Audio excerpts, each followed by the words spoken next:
Hey folks, unboxing video time. So Gigabyte UD, UD means ultra durable. This is the B760M DS3H DDR4 micro ATX motherboard. Now I've owned, that I can remember, B360M DS3H, the 365, 460, 560, 660, and now we've got this one. I'm sure if there's an 860M and a 960M, I'll get those too. These are always, good deal, and I've found these to be, quite useful, compatible. This will be compatible with every 12th gen CPU and 13th gen CPU.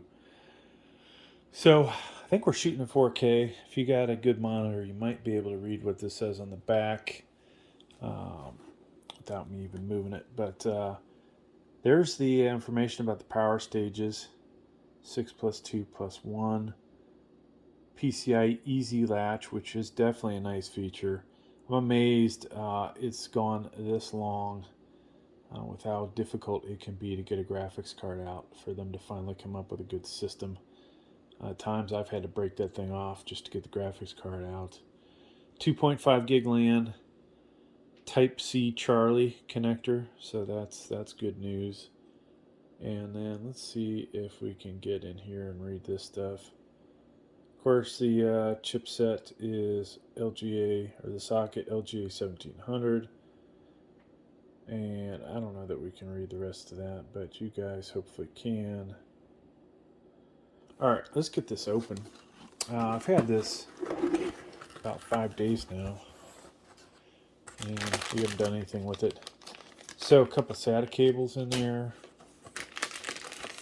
I'll just pull out all the stuff in the bottom so I see what's in here. Of course, being a cheaper motherboard, it does not have the I/O shield integrated in the body or attached to it.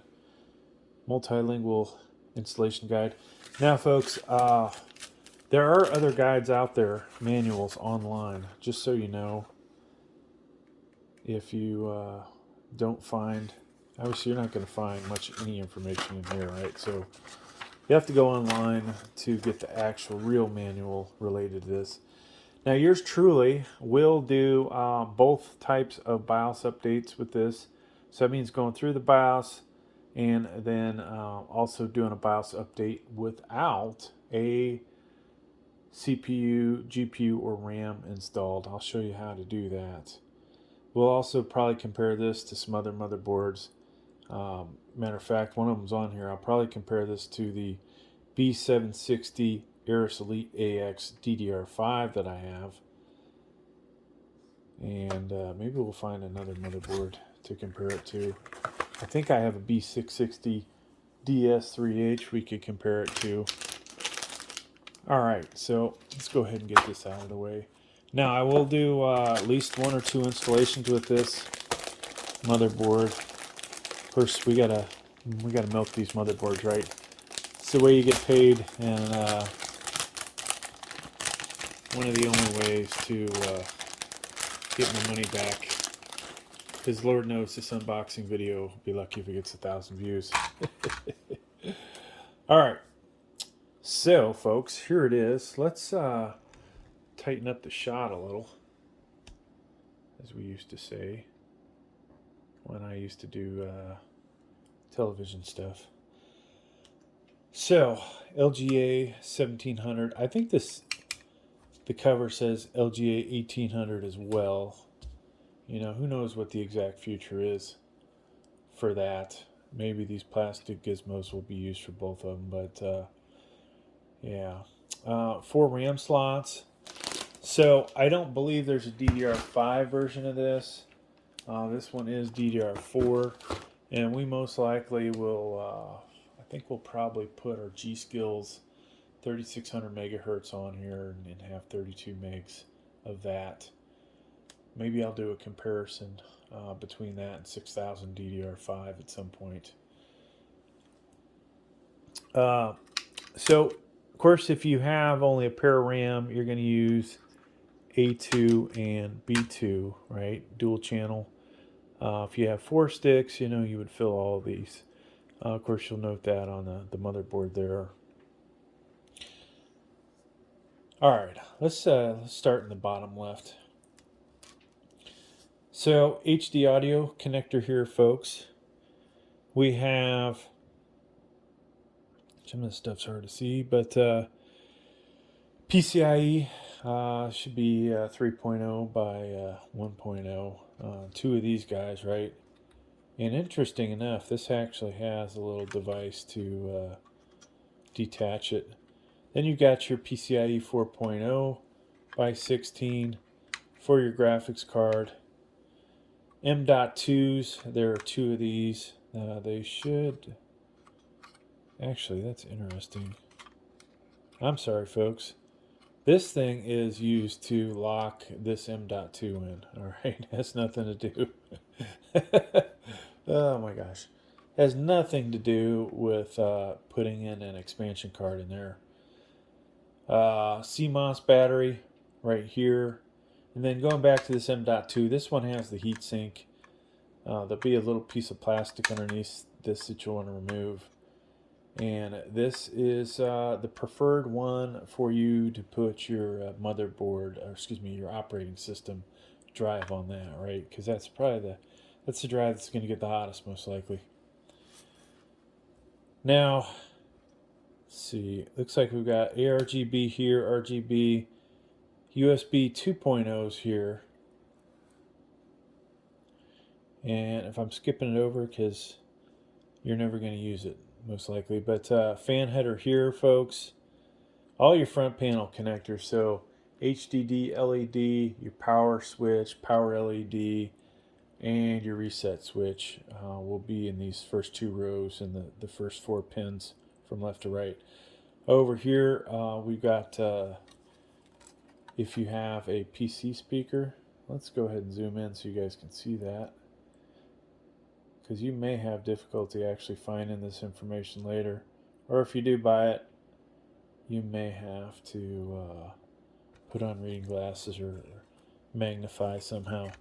Now, interesting, I'm looking at the B660 DS3H, the full size one. That one has all 4 SATAs next to each other. This has 2 horizontal and then 2 more here. All right. Here is your USB 3.2 header.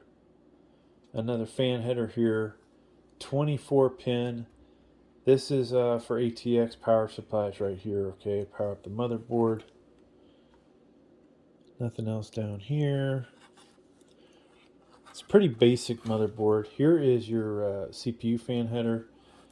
And, the whole VRM power stages. Not a whole lot of heatsink here, right?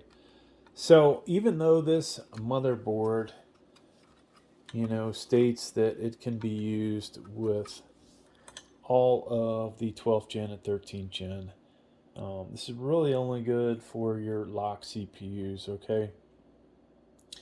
And whether it's good for an i9 12900 or i9 13900 is another story as well.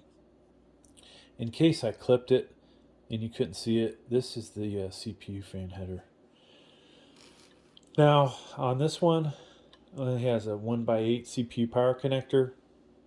You may find on your better motherboards anywhere from, and I'm going to show you an Aorus motherboard, 1x8 and a 1x4 to 2 1x8s. Now, in the past, you occasionally would see one that was just a 1x4, but these CPUs consume a lot more power. Potentially with something like this, you're obviously going to be limited with what you can do with CPUs. You may not be able to do power limits. I will have to go into the BIOS and see at a later date whether it's capable. And obviously can't overclock, right? So this one, a little bit limited power-wise for the CPU. And honestly, not too often do I think that I probably have used more power than would come out of this 1x8. And having additional 1x4, my feeling is it's just nice, I think, to spread that power out over multiple cables, as I've seen some damage to cables that have overheated. Not necessarily with this type of these connectors, but other connectors. I've seen damage to put too much current through it, it's going to start to melt and deform and all that good stuff. All right, here is another fan header here, folks. And then we have the really old PS2 style keyboard and mouse. If anybody actually still uses this, leave a comment down below. USB 2.0s. Here is the old VGA connector. You've got HDMI, 2 display ports. So this thing's rocking for video connections, right? USB Type C. These look to be all 3 USB 3.2 Gen 1s. Here's your 2.5 gig LAN. And then we have microphone, headphone, and line out. All right. Let's take a quick look at this and see if we missed anything.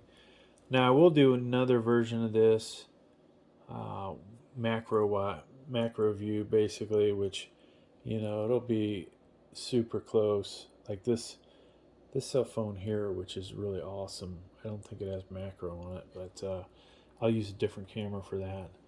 And we'll get real close so you can read every little detail of this thing. But there you go, folks.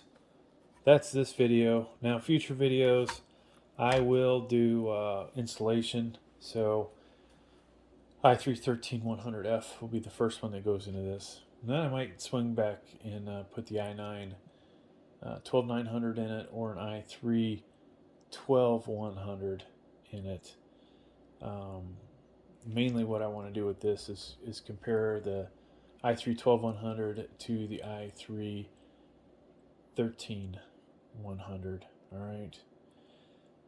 Then, so we'll have those videos. I'll do the BIOS updates, the 2 different BIOS updates, some comparison videos, and that'll probably do it. And at that point, I will probably sell this motherboard off and get a different one. Thanks for checking out the video, folks. Please like, please subscribe. Thank you.